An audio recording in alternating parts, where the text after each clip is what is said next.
আসসালামু আলাইকুম এভৰিৱান। আজি আকৌ মই ভেদাইলতা আৰু চাউল পিচি পেলানি পকৰি বনালোঁ। যিহেতু ভেদাইলতা যেতিয়া তেতিয়া খায়ো থাকিব লাগে, পেট ভালে থাকে নহয়নে, সেইকাৰণে বনালোঁ।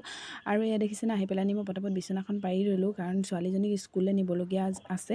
সেইকাৰণে পটাপট কামবোৰ কৰি পেলানি মই স্কুললৈ গ'লেহে শান্তি লাগে। সেইকাৰণে সকলো কাম ৰাতিপুৱা সোনকালে উঠিয়ে কৰি লওঁ। তাৰপিছত দেখিছেনে, বেটীৰ টিফিনত দিবৰ কাৰণে বস্তু কেইটামান দৰকাৰ আছিলে। সেইকাৰণে মই দোকানখনত সকলো বস্তুৱে পায়, সেইকাৰণে তাতে গৈ পেলানি কেইটামান বস্তু লৈ পেলানি মই ঘৰলৈ আহিলোঁ। আহি লৈ পেলাই দুপৰীয়া বনাবলৈ যিহেতু সময় হৈ গৈছে, সেইকাৰণে মই কলডিল কাটিবলৈ লৈছোঁ। বাৰীতে লগা ভীমকলৰ কলডিল হয়, খাই কিন্তু মই বিৰাট ভাল পাওঁ। সেইকাৰণে মই ভাজি বনালোঁ দুপৰীয়াৰ কাৰণে। তাৰপিছতে মনত পৰিলে বাগানৰ পৰা আম আনি থৈছিলোঁ। তাৰমানে যিহেতু আজি ৰ'দো দি আছে, সেইকাৰণে মই বোলো আমখিনি ধুনীয়াকৈ কাটি পেলানি ৰ'দত দি দিওঁ, কাৰণ ৰ'দটো যেতিয়া তেতিয়া নোলাই নহয়নে। এইকেইদিন যিহে ডাৱৰীয়া বতৰ কৰি আছে, আৰু এনেকুৱা গেলা বতৰত কিনো আম শুকুৱাম।